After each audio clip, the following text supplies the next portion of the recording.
В эфире итоговый выпуск новостей о самых заметных событиях вы узнаете из материалов наших корреспондентов. В студии Валерия Наумова. Здравствуйте. И вначале коротко о темах. Промышленники, волонтеры и простые жители подключились к руководству района. В Нерюнгри прибыли первые беженцы. Своих не бросаем. Якутия присоединилась к всероссийской акции. Несколько десятков якутян совершили автопробег по столичной набережной. В связи с введенными санкциями Россия принимает меры по поддержке экономики. Как эти изменения повлияют на жизни якутян, мы обсудим с Валерием Жандоровым, министром финансов республики. В регион доставлено 10 новых кислородных станций, в которых будет производиться собственный медицинский кислород. Наш корреспондент расскажет подробнее. 11 школьников и студентов из Алданского района примут участие в исторической реконструкции последнего боя Нестора Каландрашвили. Чего от этого ожидают ребята? Представители России и Украины на втором раунде переговоров договорились о совместном обеспечении гуманитарных коридоров в местах наиболее ожесточенных боев. На время эвакуации жителей в этих районах возможно временное прекращение огня. Как сообщил журналистам помощник президента России Владимир Мединский, возглавляющий российскую делегацию, сторонам удалось найти взаимопонимание по ряду вопросов. В ближайшее время пройдет третья встреча, скорее всего, также на территории Белоруссии. Главный вопрос, который решили сегодня, это вопрос спасения людей, гражданских лиц, которые оказались в зоне военных столкновений. Поэтому стороны, представители Министерства обороны Российской Федерации и Министерства обороны Украины договорились о формате режима поддержания гуманитарных коридоров для выхода гражданского населения, возможном временном прекращении боевых действий в секторе гуманитарного коридора на период выхода гражданского населения. Я считаю, что это существенный прогресс. Жители города Томмота в Алданском районе чтут память военнослужащего Александра Иванова, погибшего во время военной спецоперации на Украине. Сегодня в школе, где учился Александр Иванов, выставлен почетный караул из числа юноармейцев. Планируется установка мемориальной таблички. Родственникам погибшего оказывается всевозможная помощь, в том числе психологическая поддержка, подтвердили в администрации города Томмота. Я хочу от лица жителей города Томмот, депутатов городского совета, администрации, от себя лично выразить соболезнования родным и близким Александра. С нашей стороны, а также со стороны администрации района, общественной организации «Боевое братство» будет оказана всяческая поддержка. Не только сейчас, но и в последующем. Держитесь. Саша Иванов учился в начальных классах у меня. Это был очень добрый, отзывчивый мальчишка, внимательный, скромный. На уроках, когда я рассказывала материал, он всегда смотрел на меня. Я его видела постоянно, его глаза. Потом уже, когда прошло время, он ушел в старшие классы. И как-то раз, год-два назад, он приехал в город Томмот. Мы с ним встретились на территории школьного двора и очень долго с ним разговаривали. И я снова узнала того Сашу, который был раньше. Но это был уже молодой, взрослый человек, спортивного телосложения, но такой же добрый, счастливый. Горько и прискорбно сознавать то, что нашего Саши Иванова нет с нами. Александр Иванов был участником специальных военных операций в Сирии и в Украине, награжден орденом Мужества посмертно.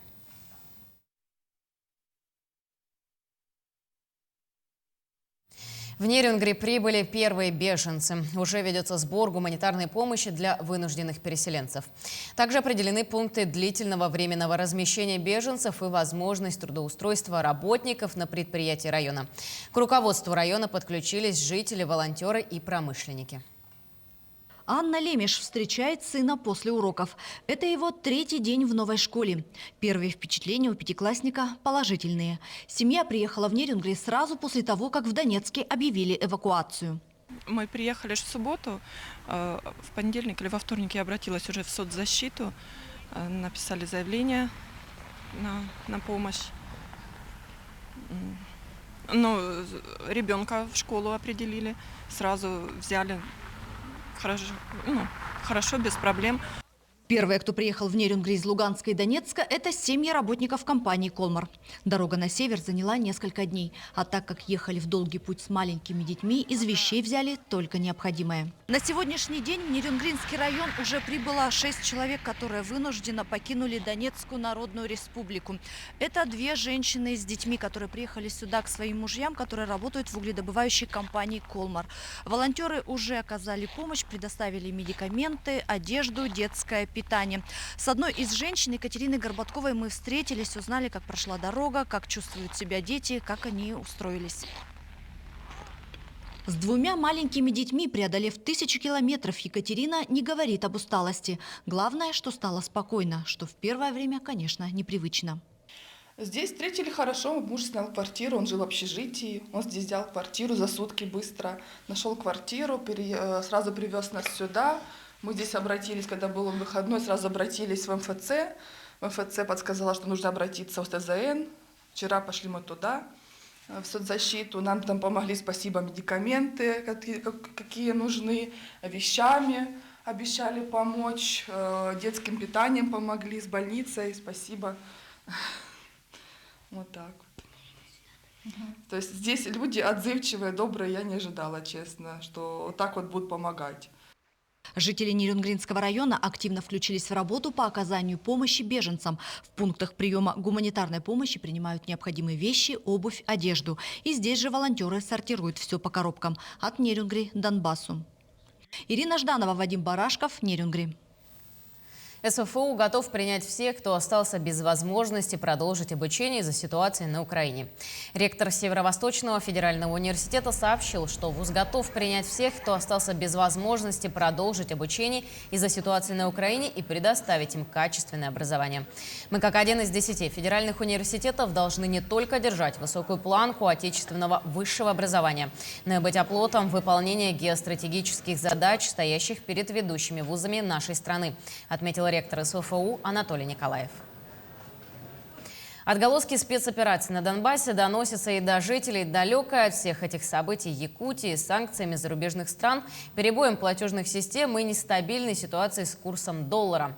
Люди, особенно те, в чьей памяти живы 90-е годы прошлого года, с их нестабильностью, разрухой и дефолтом, обеспокоены за сохранность своих денежных средств. Так в Ленске в последние дни очереди возле банкоматов. Связано это прежде всего с тем, что многие не могут воспользоваться бесконтактным способом оплаты.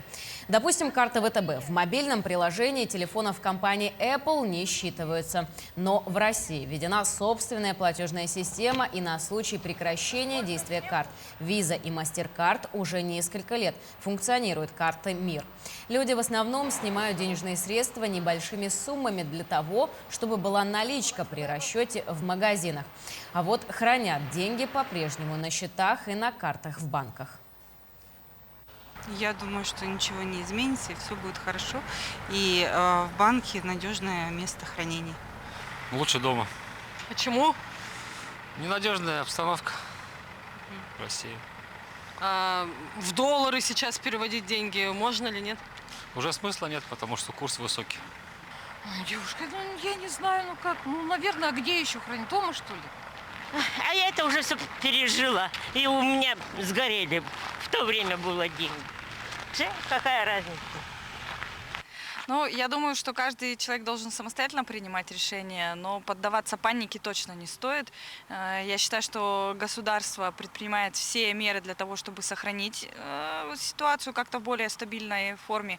Внедрили и свою платежную систему взамен западной, и крупные банки, ну, в том числе Сбербанк, они обеспечивают доступ к денежным средствам и на счета предпринимателей юридических лиц, и на физических лицах. То есть как бы на себе сейчас не почувствовала.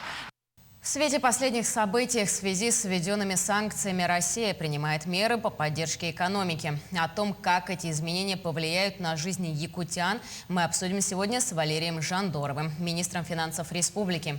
Валерий Алексеевич, здравствуйте. Здравствуйте. Планируется ли сейчас программа поддержки экономики республики? Говорили, что вышли на докризисный уровень. Нужно ли сейчас применять какие-то меры? И если да, то какими они будут и в какой срок они появятся? Да, безусловно, сейчас разрабатывается и правительством Российской Федерации план поддержки устойчивого развития экономики и социального обеспечения граждан Российской Федерации. А также разрабатывается сейчас и план правительством Республики Саха-Якутия. Буквально завтра мы уже будем обсуждать первые мероприятия, направленные на поддержку отраслей экономики.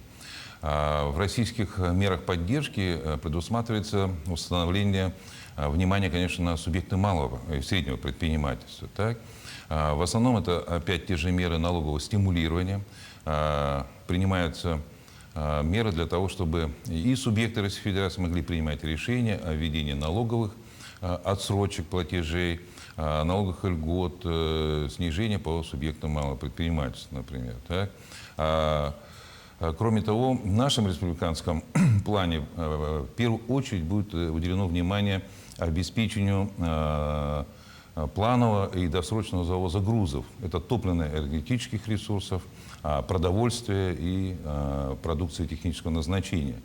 Поскольку мы сейчас находимся в фазе завоза, при повышении ключевой ставки на 20% возникает, безусловно, сложности получения кредитов под такие высокие процентные ставки. И мы тут будем рассматривать меры и предлагаем правительству Российской Федерации субсидировать эти процентные ставки, чтобы обеспечить привлечение достаточно крупного объема по завозу топливно-энергетических ресурсов. По продовольствию, это вторая тема, которая у нас будет сейчас хватать. Это создание продовольственных запасов, доставка их и обеспечение той номенклатуры, к которой мы привыкли, как всегда. Так? С точки зрения контроля цен будут введены мероприятия еженедельного мониторинга. К сожалению, субъекты могут контролировать только торговые надбавки. Вот на это будет направлен контроль нашим государственным комитетом по ценам. Правительство Российской Федерации также рассматривает вопросы по установлению предельных цен на лекарства, жизненно важные лекарства. Так? Кроме того, для граждан предусматриваются и для субъектов малого предпринимательства кредитные каникулы, в том числе и по ипотечным займам, так же, как это было в 2020 году при пандемии. То есть они могут воспользоваться, эти порядки скоро выйдут по кредитным каникулам, по вот этим ипотечным займам. Кроме того, мы рассматриваем вопросы и индексации социальных выплат, которые у нас предусмотрены в законе. Социальные выплаты, как правило, не выплачиваются нуждающимся и малообеспеченным гражданам. Мы рассматриваем вопросы индексации этих социальных выплат. То есть комплекс будет достаточно значительным. Для субъектов малого предпринимательства мы также планируем обратиться с мерами к федеральному правительству о пополнении фонда поддержки предпринимательства для того, чтобы они могли воспользоваться льготными займами, поскольку кредиты банков будут дорогими для ведения своей деятельности. Вот такие вот основные меры для устойчивого развития экономики. Международное рейтинговое агентство S&P снизило долгосрочный суверенный кредитный рейтинг России. Как в итоге это скажется на финансовом секторе и как это на себе прочувствуют обычные люди? Да, надо обратить внимание, что это международные рейтинговые агентства по рейтингам кредитным, которые понизили рейтинги для Российской Федерации. Он устанавливается в основном для внешних заимствований. А внутри нашей страны действуют также национальные рейтинги. Так? И поэтому у нас предприятия будут пользоваться вот этими российскими национальными рейтингами. Кроме того, Банк России все-таки, имея в виду, что снизился долгосрочный рейтинг по международным стандартам, так, установил, что банки должны при работе с такими предприятиями учитывать рейтинги, которые были на 1 февраля, до снижения. Это позволит предприятиям работать в тех же условиях. Это мы считаем, что на финансовом секторе России не скажется, а на гражданах это не скажется. Валерий Алексеевич, а можно ли сейчас говорить, что из-за санкций по каким-то направлениям экономики наш регион просядет? Или санкции особо не скажутся? Да, мы сейчас, конечно же, активно изучали риски исполнения доходной части государственного бюджета для того, чтобы расходы шли в плановом периоде. Были проведены уже консультации с крупнейшими нашими налогоплательщиками в области алмазодобычи, нефтегазодобычи, добычи угля, добычи золота. И тот фактор, что все-таки продукция, которую реализуют наши компании, является экспортно ориентированной, и цены на вот эту продукцию на самом деле в данный момент за рубежом они повышаются.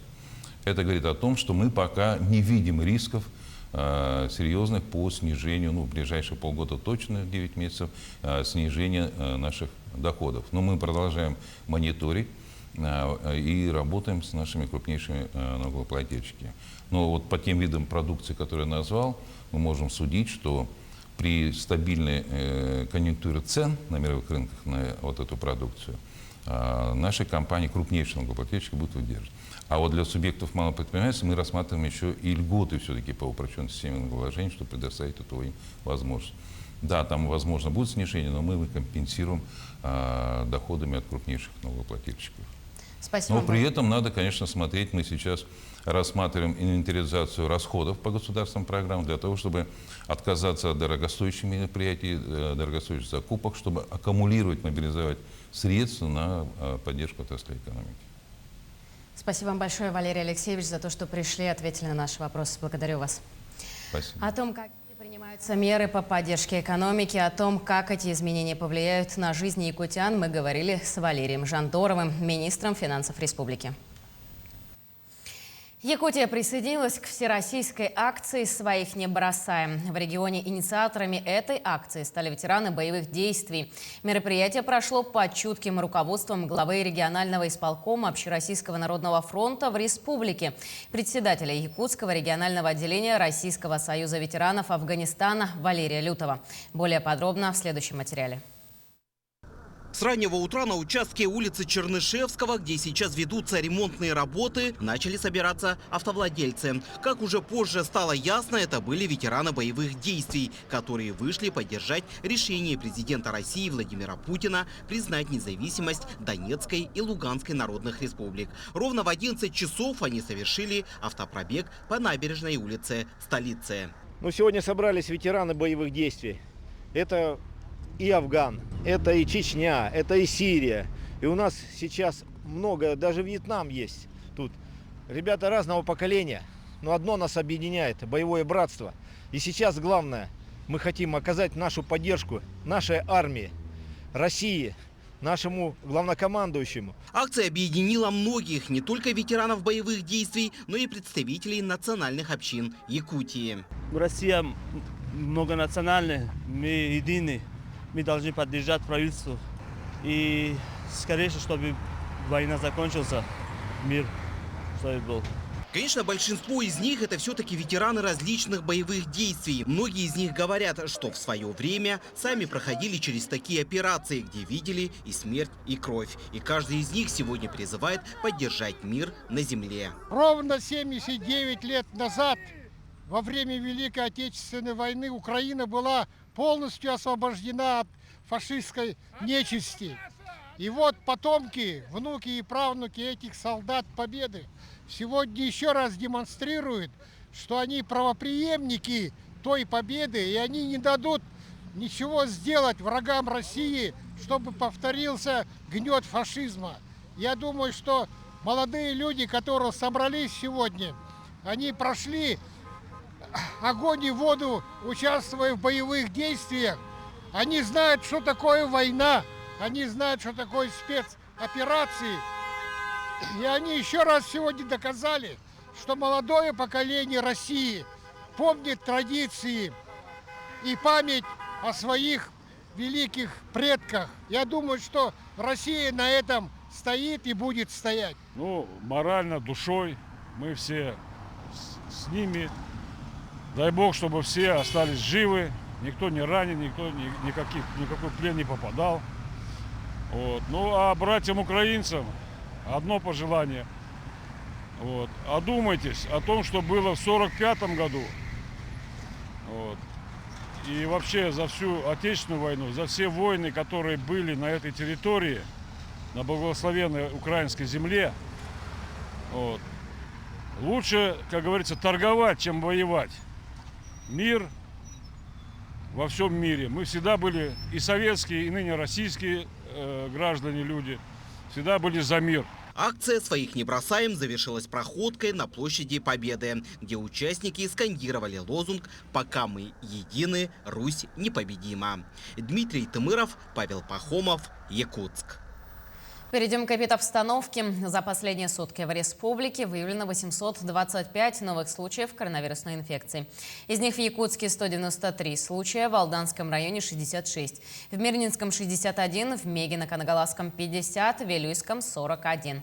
Еще в 24 районах зафиксировали от 36 до 3 заболевших. Якутия запустит производство медицинского кислорода. В регион доставлено 10 новых кислородных станций, в которых будет производиться собственный кислород для нужд пациентов. Подробности в материале Ульяны Шагиной. До закупки станции республика доставляла кислород из других регионов, что было не очень удобно в межсезонье, признаются медики. Теперь зависимости от других регионов не будет. 2 больших контейнера способны полностью обеспечить потребность больных республиканской больницы номер 2. Высокая нагрузка на кислород, когда произошла у нас в прошлом году, в середине, в конце 2021 года, в середине 2021 года, когда был пик, потребность была очень высокая, и поэтому зависимость от машин, учитывая, что кислород нам завозят, как правило, с Хабаровска края, с Кемеровской области и так далее, мы почувствовали сильную зависимость от логистики. И риск, учитывая сложную дорогу нашу и так далее, были моменты, такие сложные моменты, когда кислород уже заканчивался, а машины еще не было. Поэтому решение Александра Сергеевича Николаева об установке кислородных станций в крупных республиканских учреждениях, в том числе в нашей больнице, абсолютно верное и правильное, для того, чтобы слезть с зависимости именно логистической сложной. Контейнеры будут установлены здесь, на территории республиканской больницы номер 2. Прямо сейчас за моей спиной происходит их перемещение. Вот сюда, здесь установили специальную площадку. К контейнерам будут подключены специальные кислородные трубы, по которым уже кислород будет подаваться в палаты для нуждающихся. Внутри каждого 40-тонного контейнера установлены станции. Они способны преобразовывать обычный воздух в медицинский кислород. Производительность каждого из них до 800 литров в минуту. Внутри находятся блоки воздухоразделения, которые предназначены для получения медицинского кислорода. Путем взятия воздуха атмосферного мы получаем медицинский кислород, который будет подаваться в больницу, в отделение реанимации и отделение инфекционные. Помимо республиканской больницы номер 2, точно такие же станции получат Национальный центр медицины, клиническая больница номер 3, а также Центральная районная больница города Мирного. Помимо этого, за последние 2 года правительство региона обеспечило больницы не только Якутска, но и районов прикроватными концентраторами кислорода. Ульяна Шагина, Владимир Павлов, Якутск. Отряд Алданского районного отделения Всероссийского военно-исторического общества сегодня выезжает в Якутск. 11 школьников и студентов примут участие в исторической реконструкции последнего боя Нестора Каландарашвили. Мероприятие, приуроченное к подготовке празднования столетия Якутской ССР, проводится совместными усилиями общественных организаций. Чего ожидают от поездки, ребята поделились с нашими корреспондентами. Перезарядка, прицел, выстрел. На пристрелке школьники и студенты осваивают навыки владения оружием и пробуют точность боя. Скоро им придется выйти на линию огня. Сегодня ребята выезжают в город Якутск. На территории Техтюрского наслега будет проведена военно-историческая реконструкция последнего боя революционного деятеля Нестора Каландарашвили. Прошли, так сказать, небольшой курс молодого бойца, потому что некоторые из ребят не пробовали именно стрелять из такого оружия. И сейчас они просто попробовали, сначала потренировались досылать патрон в патронник и производить выстрел. Потому что им потом впоследствии именно при участии в реконструкции это надо будет все делать быстро, все делать на бегу. В Якутске бойцы юнармии и студенты представят Алданское отделение Всероссийского военно-исторического общества. Отделение было образовано в январе. В районе преемником деятельности общества стал политехникум. В работу активно включились бойцы юнармии и представители алданского казачества. Выезд в Якутск станет первым масштабным мероприятием. Будем жить в военкомате на сборном пункте. Да, предоставил, получается, военный комиссар республики нам помещение. То есть будем жить именно на сборном пункте. Оттуда, откуда ребята будут впоследствии уходить, призываться в армию. Перед выездом ребята прошли инструктаж и получили обмундирование. Каждому бойцу было выдано оружие. Ожидается, что программа выезда будет насыщенной и плотной. Воссоздадут тот бой, в котором погиб якутский дед, как его называют. Ну, соответственно, в рамках мероприятий посетят исторический музей. Процесс воссоздания исторических событий станет максимально реалистичным. В рамках деятельности военно-исторического общества реконструкция места гибели Нестора Каландаришвили не станет единственной. В течение года будут организованы экспедиции и в другие районы Якутии. Также мы собираемся организовывать военно-поисковые отряды на будущее, чтобы ребята участвовали с нашими поисковиками в раскопках на местах исторических событий. Историческая реконструкция приурочена к подготовке к празднованию столетия Якутской АССР. Она будет проведена совместными усилиями общественных организаций. Процесс воссоздания последнего боя Нестора Каландаришвили состоится 6 марта. Затем юные военные историки отправятся домой. Татьяна Вахнина, Георгий Баранов, Александр Лукин, Алдан. В Москве состоялось возложение цветов к могиле Алексея Кулаковского, выдающегося сына якутского народа, основоположника якутской литературы и общественного деятеля. Сегодня отмечается 145-летие со дня его рождения. В декабре 1925 года Алексей Кулаковский выехал делегатом от ЯССР на первый тюркологический съезд в Баку. По пути он заболел и умер в Москве, где его и похоронили на Даниловском кладбище. Сегодня на могилу писателя пришли якутяне, живущие в Москве, и студенты. Они вспомнили творчество Кулаковского и его прогрессивные политические взгляды. Например, он выступал за права женщин, необходимость образования и дружбу народов. В первую очередь Алексей Алексеевич Кулаковский – это фигура такая очень значимая не только для Якутии, не только вот для становления якутской литературы, так его политическая мысль была очень глубока и невероятно прогрессивна для своего времени, поэтому я призываю всю молодежь ознакомиться с его трудами и почерпнуть из них что-нибудь для себя. На этом у нас все, но наши корреспонденты продолжают следить за развитием событий. Всего доброго и до свидания.